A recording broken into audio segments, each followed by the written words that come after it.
turakwitabye karamenya gasani, twitabira ingoma y'urukundo ku izina ry'Imana Data na Mwana na Roho Mutagatifu, amen. Amahoro bana b'Imana, nimuhumure, Imana iradukunda, ije kutugira neza kuri uyu wa gatanu w'icyumweru cya gatanu cy'igisibo, tariki 27 Werurwe 2026. Dore amasomo agiye kuduhuza n'Imana. Isomo rya mu gitabo cy'umuhanuzi Yeremiya, umutwe wa 20 umurongo wa 10 kugeza ku 13. Ngewe Yeremiya numvise imigambi y'ubugome bwa rubanda iterabwoba impande zose, ngo nimumushinje natwe tumushinje. Abahoze ari inshuti zanjye bari barekereje ko nagwa, bati wenda hari yashukika tukamubona uburyo tukamwihimura. Cyakora Uhoraho ari kumwe nanjye, akintwara idahangarwa. Abanzi banjye nibo bagiye kudandabirana batsindwe, bazakorwa n'ikimwaro cy'uko batsinzwe, bazahorana ikimwaro iteka ubutazabyibagirwa. Uhoraho Imana umugabo w'ingabo niwe uzi imibereho y'intungane, ugasuzuma umutima n'ibitekerezo bye. Nzareba ukuntu uzabansindira, kuko ari wowe naragije akaga kanjye.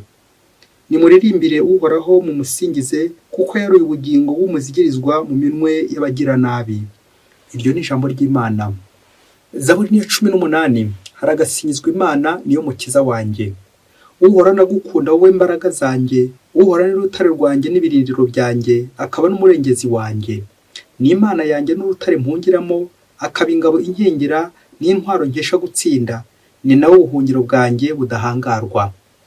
Ingoyi z'urupfu zari zandadiye, imivumba ya Beliyari inkura umutima, ingoyi z'ikuzimu zirangota, n'imitego y'urupfu ishandikwa mu nzira nyuramo.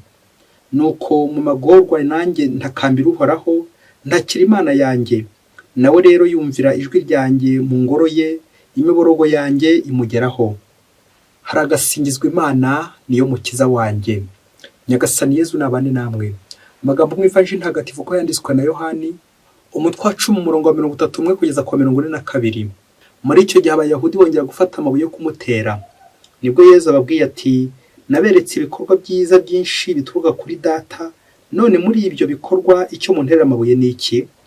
Abayahudi baramusubiza bati, si igikorwa cyiza gituma tugutera amabuye, turakoze igitutsi tutsi Imana, kuko uri umuntu maze ukigira Imana. Yezu arabasubiza ati, mu mategeko yanyu ntihanditse ngo naravuze nti muri Imana? Ubwo amategeko yita Imana ababwiye ijambo ry'Imana, kandi byanditswe bidashobora kuvuguruzwa, mushobora mute kubwira uwo Data yatagatifuje akamutuma munsi ngo utuke Imana, ari uko ngize nti ndi umwana w'Imana? Niba koko ndakora ibikorwa bya Data, nimureke kunyemera. Ariko niba mbikora maze mukanga kunyemera, nimwemere byibura ibikorwa nkora, kugira ngo mumenye kandi mwemere ko Data ndimo, nanjye nkaba muri Data. Nuko bongera gushaka kumufata, abaca mu myanya y'intoki. Asubira hakurya y'Yorodani, aho Yohana yajyaga abatiriza mbere, agumayo. Abantu benshi barahamusanga bavuga bati, nta gitangaza na kimwe Yohana yigeze akora, ariko ibyo yamuvuzeho byari ukuri. Abari aho benshi baramwemera. Iyo ni Ivanjili ntagatifu. Bayoboke b'Imana, nimugire amahoro. Aha tugeze ni kuri buri munsi. Twongere twibutse ko turi mu rugendo tugana kobare n'urupfu bya Yezu Kristo bizatuganisha kuri Pasika. Turumva umwuka utari mwiza watangiye kugaragara, uwo twatangiye kubiva muri iki cyumweru. Yezu bagirije impande zose, Yezu bari gutega imitego, Yezu bari gushaka gutera amabuye. Ibyo byose biri kuza bitwibutsa uburyo natwe abakristo turiho, ubuzima turimo duhigahiga bagenzi bacu. Muvandimwe, kuki ubona umuvandimwe wawe ugahora umuhoza ku nkeke ya buri munsi, ugaharana urwikekwe umugenzura umugendaho, ugaharana imigambi bisha imbere ye, nuko aho gukora akazi ahubwo akaba ari ugenda ukora umugenzura, ugahora utega abandi imitego, ubacira urubanza, ubanegura, ubacurira imigambi bisha. Aya masomo niyo aje kubwira niba uri muri abo. Aya masomo kandi aje gukubwira wowe uri kurengana, wowe bashyize hagati bari gushaka gutera amabuye. Ukomere, niba uri umwere koko, niba uri intungane, uhumure, Kristo ari kumwe nawe. Ufatikanye na Kristo ububabare, uko gushavura, uko gutotezwa. Aya masomo kandi aje kugufasha kongera kumenya gutegura imitego. Nta kindi burya abantu bashobora gukugota impande n'impande, burya nta kindi wabahimisha usibye guceceka. Ukicecekera Imana yonyine akaba ari izakurengera ikanakurenganura. Amasomo araza akora ku buzima bwacu bwa buri munsi, kuko tudahama guhura n'ibibazo nk'ibi mu buzima bwacu, mu rugo rwacu, aho tuba, abo tubana nabo, abandi bagenda badutega imitego. Ese ushobora kuyisimbuka? Muri aya masomo dufitemo ingero ebyiri z'abatezwe imitego, ni Yezu ndetse na Yeremiya nk'uko twabizirikanye, ariko bazayisimbuka kubera Imana. Tekereza nawe, bari imbere y'abavukanyi, bari imbere yabo bahuje igihugu, bene wabo, ariko nabo bari kubatega imitego. Aba bene wabo berekeza ku buzima tubona natwe, ko dushobora kwereka umuntu inyuma neza, ariko imbere turi kumurya, imbere turi kumuhigahiga. Nuko rero bakabahiga nk'aho ari abagome, abambuzi, ibisambo, ababisha, nuko rero bakagenda babatega imitego. Ingingo remezo idufasha kuzirikana kuri aya masomo iragira iti twirinde kurwanya Imana. Iyo urwanyije mugenzi wawe ukamurwanya nyine ari gukora neza, burya byerekeza kurwanya Imana. Amasomo arongera twereke ubuzima tubamo, uko tugenda ku bandi tubagirira nabi. Nta kibabaza mu buzima nko kuba uzi ukuri, nanjye kuvuga mu kuzeranyaho n'Imana, ukabwira umuntu uri kwisobanuraho ukamubwiza ukuri kose, ariko ntiyemere. Ukaba witwara neza uko ushoboye kose, ukagira discipline, ukirinda amakosa yose ava akagera, ukifata ukikomeza amanywa nijoro, ukaba indahemuka, être fidèle.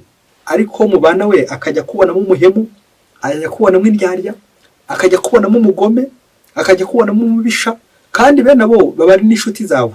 Nibwo uzabona hari umuvandimwe ugiye kukugambanira, ni ishavu n'agahinda bikomeye.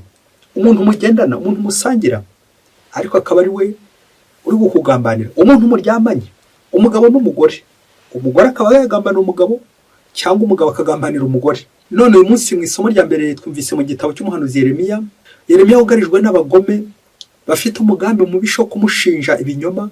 Mu gihe Yeremiya yabagezagaho ibyiza, impanuro z'Imana, ubutumwa bw'Imana, aho kugira ngo bakire ubutumwa bw'Imana, bakire izo mpanuro z'Imana, batangiye kumushinja ibinyoma, batangiye no kumurwanya, akamuhimbahimbira ibinyoma. Gusa Yeremiya tumwumvise ko adacika intege, nibwo ababwiye ati Uhoraho ari kumwe nanjye. Nk'uko twabivuze, Yeremiya umugaragu w'Imana urimo gutotezwa arerekeza kuri Yezu, arashushanya Yezu Kristo, umwana w'Imana twumvise mu Ivanjili y'uno munsi, ahanganye n'Abayahudi bari kumurwanya, bari gushaka kumutera amabuye. Yarabibwiye ko ari umwana w'Imana banze kumwemera, agaragaza ibimenyetso byinshi banga kumwemera. Ikibabaje ni uko Yezu abiyereka uko ari, ndetse n'ubuzima bwe burabyerekana, ariko bakamufata uko atari. Twongere tuzirikane mu Isiraheli ibyaha bibiri byatumaga umuntu ashobora guterwa amabuye. Icya mbere ni adultère, umukobwa cyangwa umugore bafataga yasambanye bamuteraga amabuye. Twumvise mu minsi yashize urubanza rwa Yezu n'umugore bari bafashe asambana, uburyo bashatse kumutera amabuye, ariko akabura n'umwe umukozeho urutoki. Kubera iki? Kuko bose nyine ngo basanze nabo batari shyashya. Ikindi byatubwiraga nuko Yezu ari urengera abantu, ni urenganura wenyine. Ikirago cya kabiri anacyo twumvise muri Evanjili, icyaha cya kabiri blasphème, gutuka Imana, anabyo bari gushinja Yezu kwiyitirira ko ari umwana w'Imana, gutuka Imana. Utekereze nawe uri Imana, wakwita ukute se noneho? Bene ibi birego byose nabyo bazagenda bungikanya kugira ngo babone ibirego bafatisha mo Yezu, bamuhane, bamubambishe ku musaraba. Dukurira ifoto ya Yezu ukikijwe n'aba Bayahudi bene wabo, buri wese abanguyiwe kugira ngo mutere, bamubonamo umugome, umubisha, kandi ari intungane y'Imana. Ukuri ifoto umwana w'Imana ari kwisobanura ku bantu, urebe ubwo buhangange bw'Imana, none akaba ari njyewe uri kuzunguza nanjye kuvuga Imana. Ese wowe mu buzima bwawe urimo nta muntu wagezeho urwikekwe, cyangwa ukaba hari abantu ufite kuri liste ku rutonde ugiye kugambanira, ugiye kugira nabi, kandi wasanga nta n'amakuru ufite? Hari igihe twibwira ko Imana iba mu ijuru kure cyane, nyamara Imana ni ishusho ya mugenzi wacu, ari mu ishusho ya mugenzi wacu, wa wundi tugera nabi, wa wundi tugambanira, wa wundi dukeka, wa wundi tunegura, wa wundi tugira nabi, wa wundi tubana. Uwo ari mu ishusho y'Imana. Iyo umugiriye neza ni Imana wigiriye neza, iyo umugiriye nabi nanone ni Imana wigiriye nabi. Turi mu gihe cy'igisibo, aho turi kwegereza iminsi mikuru, ubabare n'urupfu bya Yezu Kristo. Nawe wongere rero nta cyaha ufite bishobora gutuma wagira mugenzi wawe nabi, wagambana mugenzi wawe nabi, wahemukira mugenzi wawe ukamurenganya, kandi wowe ushinzwe kumurengera. iyi nkuru ufata agatambaro kawe mbere yo kuyumva uze kwihanagura nutangira kurira bityo ubuzima bukomeze. Hari igihe uzahura n'ibibazo hano ku isi ujya urira ariko ureze kuranya undi no kwihanagura kuko ni ikimenyetso cy'isuku. Umunsi umwe hirya kure cyane muri Afurika ngo mu rugo rumwe rw'umugabo n'umugore ngo bari bakize bameze neza bafite ibintu n'ibintu banasenga kandi mu gihe kimwe kiza kugera umugabo wo muri uru rugo ngo ntiyari shyashya ngo yari chef mu ruganda rumwe. Ngo nuko ageze ku ruganda abo yakoranaga nabo cyane cyane ari abagore ndetse n'abakobwa akabuza umutekano ninze kuvuga uburenganzira, bamwe akabasaba kuryamana bamwe bakabimwangira abandi bishoke ko babyemeraga kubera igitugu cy'uwo mugabo n'igitutu cye. Uyu mugabo amuri zingeso atya icyabaje noneho yagera mu rugo agakeka ko umugore we nawe kubera ko hari ahandi nawe akora mu rundi ruganda ko asanga ba patro be nawe bajya mugenzeza nkuko nawe ajya agendereza abayobora kuri kakazi. Yagera mu rugo ntashira umugore makenga nuko akamubaza ati koko aba bantu mukorana ibi nibajya babikubwira? Umugore akambwira ati rwose nta birimo. Ati nubwo banabimbwira ariko nikomeyeho ntago nshobora kuguhemukira. Umugabo ntashyirwe. Umugabo ikamubaza cyane uburyo umugore atamuhishurira uburyo n'abandi bagabo yabaryamana nabo abakora niba atajya baryamana. Uyu mugore yamusobanurira akabyanga, uyu mugore kamusobanurira bikanga. Nuko umugabo ntiyashyirwa akomeza n'ubundi amukeka. Yamubona ari mu nzira avugisha nk'umusore cyangwa n'undi mugabo neza neza bikaba intambara mu rugo. Kugira ngo uyu mugabo ashire urwikekwe nuko aza gufata icyemezo aravuga ati umva rero nzajya nkujyana ku kazi aba nangiza gukugarura. Arabikora akamujyana akamushyitsa ubundi akaza kugaruka kumureba hato hataza kugira patro bwe ujya kumureba ureba umugore we cyangwa ngo abe yamucyura. Ibyo nabyo ntibyamunyura. Aravuga ati noneho nzajya nkujyana ku kazi tugumaneyo ukora akazi nikarangira nge nabona kukujyana mu rugo.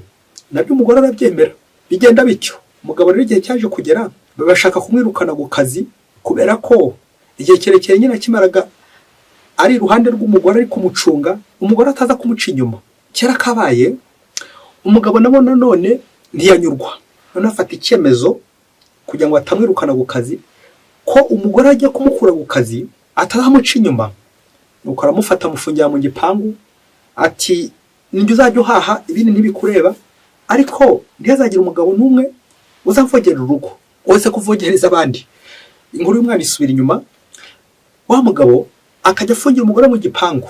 Hanyuma icyakurikiyeho yaba avuye gukaza akiruka ntahandi yirukiraga musibye kwitumanaho ry'umugore muri telefone kugira ngo arebe abantu bandikiranye, abantu baganiriye, abantu bavuganye bose akabareba. Umunsi umwe rero kera kabaye uko agendaga yenzura telefone y'umugore aza kugwa ku butumwa bugufi message yamuteye ikibazo kiremereye aho yasomye handitse ngo sheri. Amaze kubona iri jambo sheri muri telefone ko bamwandikiye bandikira umugore ati sheri undi mugabo yamwandikiye, afata icyemezo cy'uko agiye gukubita uwo mugore. Aramukubita aramuhondagura. Hanyuma maze kumugira interi n'indembe afata icyemezo cy'uko agiye kujya mu rukiko gusaba gatanya. Ugageze aho yagombaga kuburana bamusaba ko yasoma icyo kimenyetso afite cy'ubwo butumwa kuko umugore amuca inyuma, kuko umugore afite abandi bagabo yakunze cyangwa bamukunda. Ubwo amaze gusoma ya message yongera yisubiramo neza. Amaze kuyisoma abona handitse ngo sheri ese iyi nimero yawe nayinyuzaho amadolari 1000 cyangwa wampa nimero ya konte mu bana banjye niwo nizera ushobora kumbikira amafaranga ukayambikira. Nuko umugabo asubira inyuma ajye korera ya nimero asanga ari sebukwe wari wandikiye umukobwa we. Tekereza nawe bishoboke ko ahisa sebukwe nimero ye kugira ngo ashyireho ya madolari 1000 ndoze guhita umbaza uburyo agiye kuva mu rukiko niba akomeza dosiye yo gusaba gatanya, ndoze no guhita umbaza za nkoni yakubise umugore nyuma yo kubona ubwo butumwa bugufi muri telefone ye na nyuma yo kubona ayo mafaranga bagiye kubahereza mu rugo rwe niba aza guca bugufa agasaba umugore imbabazi. Ese ruriya rw'ikeko ruzamuvamo?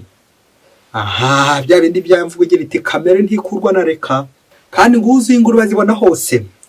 Bayoboke b'Imana Yesu Kristo akuzwe. Nguko ubuzima bwacu buteye. Akenshi iyo turi mu mafuti twibwira ko n'abandi bari gukora amafuti. Nguko uko turwanya Imana igihe turwanya bagenzi bacu, igihe duhimbahimbira bagenzi bacu ibinyoma, cya gihe ushobora kubona ubutumwa bugufi ntubwite ngo usome neza uko bikwiye, ngo umenye aho buturutse.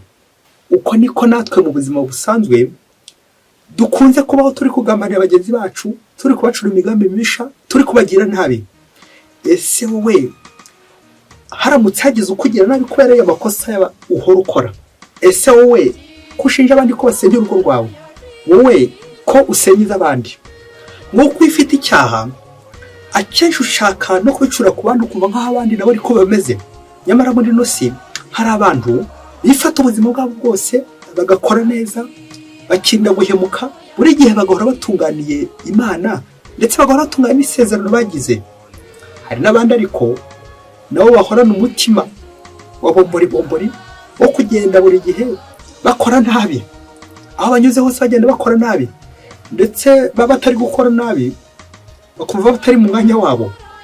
Abo bose rero tubasabire kugira ngo Yezu uri mu rugendo agana i Yerusalemu agiye kudupfira, yongere rero mu mitima yacu bamwe muri twe tukifitemo uruhori rw'ubugome, ububisha, ubugambanyi, ubugizi bwa nabi, abo tubana turi guhemukira, turi gucura imigambi mibisha mu mitima yacu, kugira ngo Nyagasani atambutse neza ye iwacu. Yezu uri kwihisha kandi ari umwana w'Imana, Yezu uri kugenda rwihishwa kandi ari umwana w'Imana, Yezu ari kugambanira kandi ari umwana w'Imana, Yezu wabuze ijambo kandi ari umwana w'Imana, akabura ijambo mu bantu iwacu mu mutima kandi ari umwana w'Imana. Birababaje. Ongerewe mu rugo rwawe niba nta muntu uri kugirira nabi, niba nta muntu uri gucura imigambi mibisha muri ino minsi, kugira ngo Yezu azasange nawe umutunganiye, maze muzakorana urugendo, ububabare n'urupfu bye bizakugeze kwizuka hamwe na Yezu Kristo, kuko Yezu Kristo ni muzima buri munsi. Mwese Imana ibahe umugisha. Imana Data na Mwana na Roho Mutagatifu. Amen. Padiri Masumbuko Ladislas wa Diyosezi ya Cyangugu.